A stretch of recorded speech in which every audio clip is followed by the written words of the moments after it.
Бұл видеода біз Canva платформасындағы жаңартылған фоторедакторды қарастырамыз. Фоторедактор Canva'ның басты бетінде қолжетімді.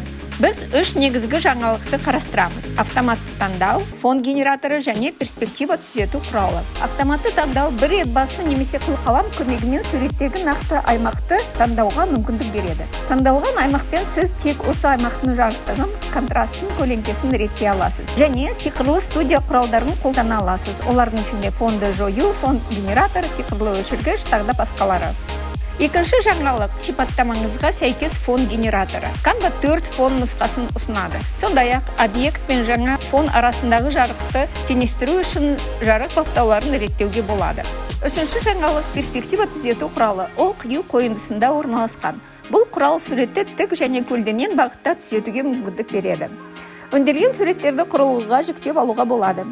Canva'ның жаңа мүмкіндіктерін қолданып, сапалы визуалды материалды жылдам әрі оңай жасаңыз.